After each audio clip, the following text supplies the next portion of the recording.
And when you get to that point where you could care less if it happens or not, because you feel so happy, so grateful for who you are, get ready, because your life is going to begin to change in magical ways. I'm so proud of our community, not because they do the work every day, not because they're trying to be good or please anybody.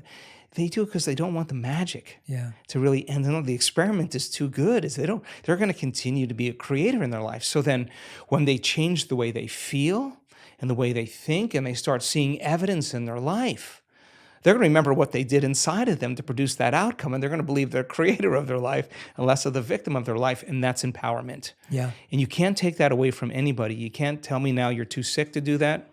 You can't tell me you're too old to do that. You can't tell me you had a horrible past, you're too out of shape. You can't even tell me that you never meditated before, because we have people that come, they know nothing, they get dragged by somebody, and they have the most profound experience because they're not expecting anything. And we have data that suggests that when you don't expect anything, you're going to have a profound moment. So everybody can do it. There's nobody that's so special to be excluded from this process. And we have had people that have had brutal pasts with abuse, with trauma. We've seen Navy SEALs and prisoners with horrible, horrible memories literally transform in 7 days. And I could say right now that you make the time every single day to decide who you're going to present to the world, and you get up as that person.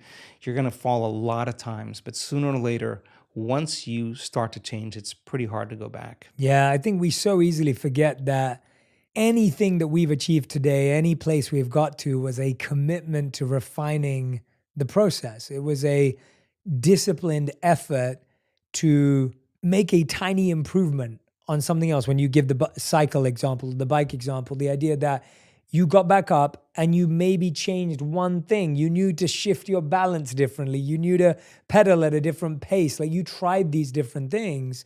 And it's what you're saying, that it's an experiment. If we keep trying the same thing, we get the same result. But the point that I love that you brought up to that answer was the idea that sometimes you do need to be an emergency, but don't make emergency a habit. Exactly. And I think that's where most of us veer off on the wrong path. I was asked recently, anyone who knows me today knows that I'm a hardworking, productive, high-performance type of individual. I live a very scheduled life and a disciplined life. And the biggest question I get around the holidays is, Jay, are you able to switch off? And I always go back and give the credit to my monk training. I'm saying I switch off immediately. As soon as I'm on the flight home, I remember before Christmas, I was getting on a flight home back to London, and I was off the moment I stepped onto the flight. And it was because it's not because I'm special or because I'm unique or I have superpowers. It's because I've simply done what you said, where I've trained myself to always be present. And so if I'm really present in my work, like I am with you now, then when I'm on the plane, I'm just present and I know that it's time to switch off. And so I think the idea that our presence bleeds and our lack of presence bleeds, and it's not that you can selectively be in emergency here and not in emergency here.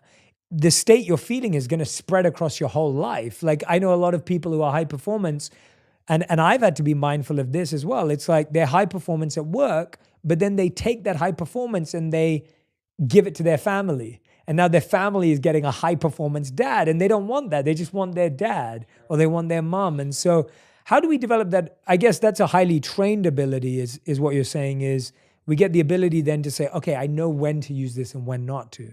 That's a more heightened state. Yeah, I mean, look, there's nothing wrong with hormones of stress. I mean, that's the only way we could actually survive. We're part human, part animal, part divine. I mean, we have two things at work here. I think the biggest challenge for a lot of people, and 70% of the time, people are living in that state of survival, living in that state of stress. The more you understand what that actually does to you, the more you can make better choices on how long you actually do want to stay there. Here's an example. Many people who are changing a health condition in our work, they start to do the work. They start noticing, I'm sleeping better. I have less pain. I got my appetite back. I feel like I have more energy.